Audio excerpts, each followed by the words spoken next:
블라디미르 푸틴이 우크라이나를 침공하기 전까지 장거리 타격 규칙은 단순했습니다. 미사일을 프로그램에 발사하고 명중하길 바랐습니다. 이러한 규칙이 기존 미사일에는 적용되지만 우크라이나는 끊임없이 혁신하며 더 나은 것을 만들어냈습니다. 드론과 미사일의 장점을 결합한 하이브리드 무기, 러시아를 혼란에 빠뜨릴 무기입니다. 이것이 바로 드론 미사일 하이브리드 혁명이며 러시아는 이에 대한 해답이 없습니다. UATV 영어 보도에 따르면 지난 1년여 동안 장거리 전쟁 방식에 대대적인 변화가 있었습니다. 이 변화는 하루아침에 이루어진 것이 아닙니다. 이는 새로운 기술을 점진적으로 조정하고 기존에 존재하는 기술과 결합하여 완전히 새로운 무언가를 만들어낸 결과입니다. 예전에는 구분이 명확했습니다. 드론은 드론이고 순항미사일은 순항미사일이었습니다. 하지만 2026년으로 더 들어가면서 우리가 보는 것은 한때 독특했던 이 두 무기 사이의 경계가 거의 존재하지 않을 정도로 흐려졌다는 점입니다. 오해하지 마세요. 결국 중요한 것은 원하는 결과는 같다는 점입니다. 무기는 목표물을 파괴하기 위해 발사되지만 달라진 점은 그 무기가 목표에 도달하는 방식과 실제로 작동하는 방법입니다. 이 변화들은 우크라이나가 러시아를 상대로 심층 타격을 수행하는데 전략적 깊이를 더해주고 있습니다. 영상 후반부에서 드론 미사일 하이브리드의 진화가 왜 우크라이나에 그렇게 중요한지 설명하겠습니다. 하지만 그 진화가 왜 중요한지 이해하려면 먼저 예전에는 어땠는지 알아야 합니다. 푸틴이 우크라이나를 침공하기 전에는 순항 미사일과 드론이 있었습니다. 이 둘의 차이점은 뚜렷해서 각각의 무기를 별도의 범주로 나눌 수 있을 정도였습니다. 미사일 방어 옹호연합에 따르면 순항 미사일은 운용 측면에서 그다지 복잡하지 않습니다. 이러한 종류의 미사일은 목표물에 빠르고 정확하게 탄두를 전달한다는 점에서 탄도 미사일과 유사합니다. 하지만 순항 미사일은 다른 방식으로 목표에 도달합니다. 순항 미사일을 발사하기 전에 운용자는 미사일의 목표를 미리 입력합니다. 미사일에는 목표를 향해 비행할 때 경로를 따라 비행할 수 있도록 해주는 내장 항법 시스템이 탑재되어 있습니다. 가장 큰 차이는 순항 미사일은 대기권 내, 탄도 미사일은 대기권 밖을 비행한다는 점입니다. 이것은 순항 미사일에 대한 매우 일반적인 개요이지만 드론과의 비교에서는 적절하게 적용됩니다. 군비통제비확산센터는 순항 미사일이 일반적으로 비행기처럼 제트 엔진으로 추진되며 공중, 지상, 해상 플랫폼에서 발사될 수 있다고 덧붙입니다. 변형에 따라 다르지만 이 미사일들은 보통 자가 유도 방식이기도 해서 일단 발사되면 조종자가 더 이상 통제할 수 없습니다. 현대 순항 미사일 변형에는 전방 카메라나 일부 수동 유도 기능이 추가될 수 있으며 이는 드론과 접점이 생기는 부분입니다. 간단히 말해 순항 미사일은 목표를 겨냥해 발사하면 기다리기만 하면 되고 드론은 전통적으로 다릅니다. 드론은 일반적으로 미사일보다 크기가 작아서 특히 전선에서 사용되는 First Person View, 드론과 같은 단거리 드론의 경우 방공 시스템이 추적하기에 정말 악몽 같은 존재가 될 수 있습니다. 작은 크기는 드론이 접근할 때 이미 병사나 장비 운용자가 대응하기에는 너무 늦었다는 의미이기도 합니다. 드론은 제조 비용도 저렴하기 때문에 미사일과는 달리 군집 형태로 대량 투입될 수 있습니다. 충분한 자금과 비축량이 있는 국가는 단일 목표 타격에 소수의 순항 미사일을 쓸 수 있습니다. 하지만 드론을 사용하면 비교적 적은 투자로도 대규모 군집을 형성할 수 있어 방공망을 혼란스럽게 하고 명중 확률을 높일 수 있습니다. 드론은 순항 미사일보다 훨씬 더 정밀하게 조종사가 직접 조종할 수 있습니다. 조종사가 드론에 가까울수록 제어권이 더 많아집니다. 그 조종사는 자신의 드론을 목표물을 찾기 위해 배터리가 허용하는 한 오랫동안 대기시킬 수 있습니다. 이는 드론이 특정 목표물을 타격하도록 미리 프로그래밍될 필요 없이 눈에 보이는 대상을 바로 타격할 수 있다는 의미입니다. 단점은 드론이 느려 격추되기 쉽고 순항 미사일보다 작은 탄두만 탑재할 수 있다는 것입니다. 이 두 무기가 매우 다르기 때문에 특히 러시아는 우크라이나 도시를 압도적으로 공격할 때 드론과 미사일을 동시에 발사하는 경우가 많았습니다. 완벽한 예는 러시아가 2월 3일 우크라이나를 공격한 사건입니다. 푸틴은 우크라이나 에너지 시설에 대한 공격에 대한 일시적인 휴전을 끝내고 450대의 드론과 71발의 미사일을 대량으로 발사했습니다. 이는 12월 27일 이후 우크라이나 대상 최대 규모의 단일밤 공격이었습니다. 이러한 복합 공격의 목적은 드론들이 우크라이나의 방공망을 압도하고 일부가 통과할 경우 실제 피해를 입히는 데 있습니다. 하지만 진짜 강력한 무기는 미사일입니다. 드론 군집은 이 미사일들이 방공망을 뚫고 러시아가 원하는 목표에 도달할 수 있도록 지원하는 역할을 합니다. 이 전술은 우크라이나가 성공하지 못했습니다. 우크라이나는 미사일이 부족해서 그렇습니다. 하지만 여러 면에서 우크라이나에 큰 변화가 일어나고 있습니다. 잠시 후 영상 초반에 말한 변화가 나타납니다. 순항 미사일과 드론의 경계는 이제 예전처럼 뚜렷하지 않습니다. 우크라이나 드론 제조업체들이 로켓 드론을 만들기 시작하면서 그 경계가 흐려지는 모습을 볼 수 있었습니다. 이름에서 알 수 있듯이 이러한 종류의 드론은 로켓이나 복합 엔진을 사용해 기존 드론보다 훨씬 더 높은 속도를 냅니다. 하지만 이 드론들은 여전히 날개 등 지지 표면이 있어 비행 중에도 일정 부분 조종이 가능합니다. 로켓 드론은 순항 미사일처럼 장거리 비행에 최적화되어 있습니다. 하지만 이 드론들은 일반적인 타격을 넘어 감시, 정찰, 표적 모의 등 다양한 목적으로 사용될 수 있습니다. 후자의 경우에는 드론이 미끼 역할을 하게 되는 것입니다. UATV에 따르면 장거리 드론은 더 이상 느리고 윙윙거리지 않으며 많은 드론이 자율적으로 움직이고 제트 엔진을 탑재한 순항 미사일처럼 운용됩니다. 일부 드론은 음속 속도에 도달할 수 있고 수백 킬로그램에 달하는 탄두를 탑재할 수 있어 비슷한 수준의 파괴력을 지니고 있습니다. 이 중 최고 성능 드론은 1000km, 즉 600마일 이상 비행해 기존 사정거리 박표적도 타격할 수 있습니다. 순항 미사일도 변화 중입니다. 최신 순항 미사일은 드론에서 볼 수 있는 다양한 기능을 점점 더 탑재하고 있습니다. 이미 미사일 전방 카메라와 지형 추적 비행 능력을 언급했습니다. UATV는 일부 최신 순항 미사일이 머신 비전으로 목표물을 인식한다고 밝혔습니다. 이는 드론처럼 인공지능을 적용한다는 의미입니다. 비행 중에도 최신 좌표를 일부 순항 미사일에 전송할 수 있어 비행 경로를 변경하거나 방공 시스템을 회피할 수 있습니다. 이제 순항 미사일과 드론의 경계가 얼마나 모호한지 느끼실 겁니다. 우크라이나는 그 경계를 완전히 없애고 있습니다. 우크라이나가 2024년부터 개발을 시작해 2025년에 처음 등장한 최신 장거리 드론은 드론과 순항 미사일의 장점을 결합해 이 두 무기 모두를 능가할 수 있는 새로운 무기 체계를 만들어냈습니다. 2024년 12, 월키유 인디펜던트는 이 기술을 보도하며 다시 로켓 드론이라는 용어를 썼습니다. 해당 매체는 우크라이나 대통령 젤렌스키가 2025년 하이브리드 드론 개발을 최우선으로 삼고 자국이 선두가 되길 원했다고 전했습니다. 2025년 말까지 약 3만 대의 표준 장거리 드론과 3,000기 순항 미사일 또는 미사일 드론 하이브리드 생산을 목표로 합니다. 국제전략문제연구소 International Institute for Strategic Studies의 파비안 하인츠는 당시 우크라이나가 무엇을 하고 있었는지 설명했습니다. 그것들은 기본적으로 장거리 심층 타격 자폭 무인기의 다음 진화 단계입니다. 하인츠는 많은 것들이 기술 때문에 경계가 흐려지고 있다고 말한 뒤 덧붙였습니다. 우크라이나는 실제로 비교적 저렴하고 생산이 쉬운 이러한 소형 미사일 시스템을 개발할 수 있지만 여전히 충분한 위력을 지니고 있어 적의 영토 깊숙한 곳에 있는 고가치 표적도 파괴할 수 있습니다. 혁신이 경계를 흐리게 만들었고 바로 그 혁신을 통해 하이브리드 드론이 탄생하게 되었습니다. 호주 전략정책연구소가 지적했듯이 우크라이나의 혁신 능력은 러시아에 맞서 자국을 방어할 수 있었던 큰 요인 중 하나였습니다. 서방의 무기는 엄청난 도움이 되었습니다. 물론 속도도 중요한 요소입니다. 연구소의 설명에 따르면 전쟁은 큰 기술적 변화화를 이끕니다. 2022년에 우크라이나에서는 새로운 전장 기술이 2023년 이되기 전까지 약 7개월 동안만 사용된 후 교체되었습니다. 연구소에 따르면 그 주기는 2024년에는 5-6개월로 줄었고 2024년에는 겨우 3-4개월, 2025년 초에는 불과 4-6주로 감소했습니다.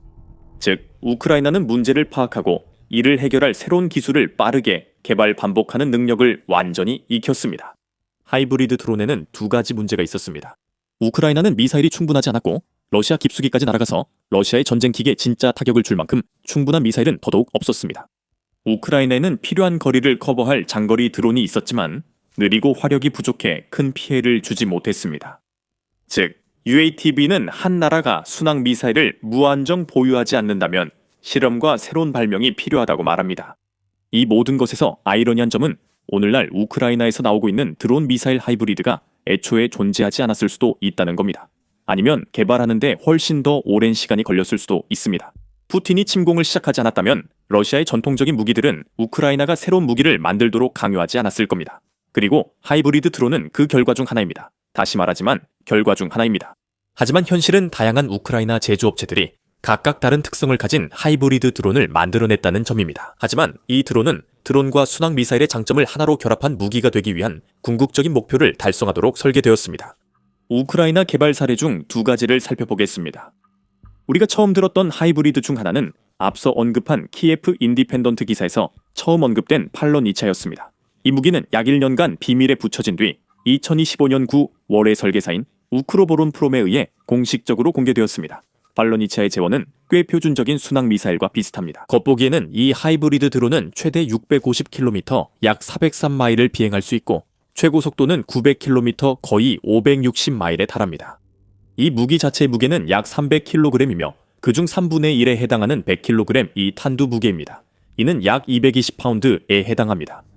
그래서 팔로니치아는 순항 미사일처럼 빠르게 움직이고 강하게 타격합니다. 팔로니치아는 위성 항법과 관성 항법 시스템을 결합한 순항 미사일과 매우 유사한 항법 시스템을 갖추고 있어 자율 비행이 가능합니다.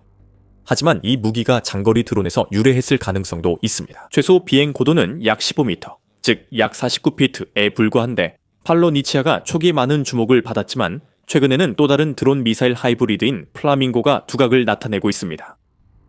플라밍고도 팔로니치아처럼 순항 미사일과 비슷해 보이며 내부의 미사일처럼 효과적인 다양한 기능이 있습니다. 무려 3000km, 즉 1864마일에 달하는 엄청난 사거리는 러시아 본토의 거의 모든 주요 목표물을 사정권에 둡니다. 이 하이브리드는 1150kg, I1500파운드 탄두로 엄청난 위력을 자랑합니다. 플라밍고의 탄두는 트럭 충돌만큼 강력합니다. 플라밍고는 최고 950km, 약 590마일로 빠르게 이동하며 팔로니치아보다 더 무거운 탄두를 더 빨리 운반할 수 있습니다. 아이차이스에 따르면 이 조합으로 플라밍고는 세계에서 가장 크고 사거리가 긴 지상 발사 순항 미사일 시스템 중 하나로 평가됩니다. 하지만 그건 완전히 정확하지 않습니다. 플라밍고를 자세히 살펴보면 다시 한번 드론의 모든 특징을 볼 수 있습니다. 적어도 비행을 하고 플라밍고에는 날개가 있습니다. 그리고 우크라이나의 중요한 점은 이 드론 미사일 하이브리드가 기존 순항 미사일 한 발 가격으로 여러 발을 쏠 수 있을 만큼 비용 효율적이라는 것입니다. 네, 플라밍고는 순항 미사일이자 드론입니다. 이 점이 핵심입니다. 우크라이나의 혁신가들은 두 가지 서로 다른 무기를 하나로 결합해 새로운 무기 체계를 만들어냈고 이것이 엄청난 변화화를 가져올 것입니다. 앞서 비용을 언급한 이유가 바로 이 때문입니다. 플라밍고를 예로 최근 우크라이나에 지원된다는 소문이 있던 순항 미사일과 비교해 보겠습니다. 미국산 토마호크, 즉 플라밍고 한 발은 우크라이나에 약 50만 달러의 비용이 드는 것으로 알려져 있습니다. 토마호크를 제작하는 데는 훨씬 더 많은 비용이 듭니다. 전략국제문제연구소는 이 미사일의 개당 가격이 약 220만 달러라고 지적했습니다. 즉시 플라밍고가 제공하는 이 점을 알 수 있습니다. 우크라이나는 토마호크 한 발 가격으로 하이브리드 무기 4개를 제작할 수 있어 러시아 내부 목표에 장거리 군집 공격을 가할 수 있습니다. 이렇게 저렴한 가격으로 대량 생산이 가능하고 우크라이나도 토마호크보다 못한 무기를 받는 건 아닙니다. 토마호크의 가장 장거리 버전조차도 플라밍고보다 약 500km, 즉 300마일 이상 짧습니다. 두 무기 모두 비슷한 속도로 이동합니다. 또한 플라밍고는 토마호크보다 2배 이상 무거운 탄두로 더욱 강력한 타격을 제공합니다. 그래서 더 저렴하고 사거리가 긴 플라밍고가 이곳에서 우위에 있습니다. 특히 우크라이나가 러시아의 더 강력한 장거리 타격을 원하기 때문입니다. UATB는 미사일과 드론의 하이브리드 무기는 러시아 방공망의 악몽이 된다고 덧붙였습니다. 알 수 없는 것에 대처해야 하는 점이 문제입니다. 순항 미사일은 하나의 고정된 비행 패턴을 가지고 있고 드론은 또 다른 유형의 패턴을 가지고 있습니다. 이러한 패턴들은 변하지 않습니다. 방공 시스템은 무기에 맞게 효과적으로 대응하도록 설정될 수 있으며 시스템마다 효과가 다릅니다. 그러나 드론과 미사일의 하이브리드는 두 무기처럼 모두 작동할 수 있습니다. 이들은 빠를 수도 있고 느릴 수도 있으며 높게 날 수도 있고 낮게 날 수도 있습니다. 또한 예측 가능할 수도 있고 매우 교묘하게 움직일 수도 있습니다. UATB는 방공 시스템이 어떤 위협이 오는지 알 수 없어 대응이 어렵다고 말합니다. 하이브리드는 설계에 따라 레이더에서 드론이나 미사일처럼 보일 수 있습니다.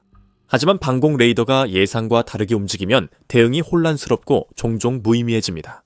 드론 미사일 하이브리드는 예측이 어려워 생존율이 높아질 수 있습니다. 이는 우크라이나가 현재 필요로 하는 점입니다. 왜냐고요?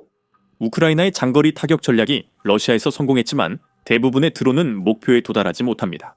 더 밀리터리 쇼가 12월에 언급했듯이 왕립합동군사연구소의 보고서에 따르면 우크라이나의 타격 드론 중 러시아의 방공망을 뚫고 목표에 도달하는 것은 단 10%에 불과하다고 합니다. 시설 보호가 강화될수록 우크라이나가 장거리 드론으로 타격하기 더 어려워집니다. 하이브리드의 등장은 우크라이나의 타격 성공률을 높일 잠재력이 있습니다. 예측 불가능성 때문에 성공률을 20%까지 높이기만 해도 우크라이나가 러시아 전쟁 기계를 무력화하는 데 큰 차이를 만들 수 있습니다. 다시 말하지만 드론 미사일 하이브리드는 장거리 드론보다 훨씬 강력합니다. 그래서 성공률이 10%에 머물러 있더라도 입히는 피해는 여전히 훨씬 더 극심할 것입니다. 이 모든 것은 러시아가 새로운 위협에 대응하기 위해 방공 시스템을 적응시켜야 한다는 것을 의미합니다. 그리고 그 방공 시스템은 이미 우크라이나의 일반 드론에도 취약하다는 것이 입증되었습니다. 러시아가 이 적응을 어떻게 할지는 아무도 모릅니다. 하지만 유나이티드 24 미디어가 지적한 것처럼 우크라이나 전쟁은 적응하거나 무너지는 싸움이 되었고 기술 발전에서 앞선 쪽이 승리할 가능성이 높아 보입니다. 우크라이나의 새로운 하이브리드 미사일 드론은 그 대표적 예입니다. 푸틴의 침공 이후 우크라이나는 러시아보다 항상 앞서 나가고 있습니다. 러시아가 적응을 시도하는 동안 우크라이나 역시 이미 보유한 기술을 계속해서 조정하고 개선하며 반복적으로 발전시킬 것입니다. 오늘날 우리가 보고 있는 하이브리드 드론들은 불과 몇 달 후에는 매우 다르게 변해 있을지도 모릅니다. 우크라이나는 이미 여러 차례 빠르게 변화할 수 있는 능력을 보여주었습니다. 그들의 생존 자체가 종종 이런 변화에 달려 있습니다. 플라밍고 같은 드론도 더 발전할 것이며 새로운 드론 미사일 하이브리드가 계속 등장해 러시아가 대응하지 못하는 우크라이나 무기고를 확장시킬 것입니다. UATV는 이렇게 완벽하게 표현했습니다. 러시아 침략자들이 여전히 테러 전술, 낡은 교리, 그리고 상상력이 부족한 대규모 공격에 의존하고 있는 반면 우크라이나는 미래형 심층 타격 전쟁 모델을 구축하고 있습니다. 매체는 이렇게 전했습니다. 우크라이나 하이브리드 무기가 모델 실현의 핵심 역할을 할 것입니다. 우크라이나의 중요한 건 자신들이 시대를 앞서지 않았음을 증명하는 것입니다.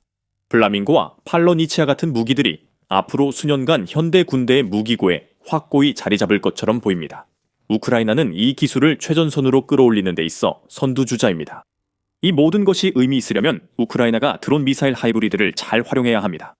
이 모든 말을 했지만 전통적인 미사일도 여전히 우크라이나에 매우 유용하며 우크라이나는 앞으로 훨씬 더 많은 미사일을 얻게 될지도 모릅니다. 스웨덴은 우크라이나를 위해 큰 준비를 하고 있으며 미티어라는 위험한 미사일이 그 핵심일 수 있습니다. 스웨덴이 무엇을 하고 있는지 다루는 저희 영상을 확인하셔서 저희가 무슨 뜻인지 알아보세요.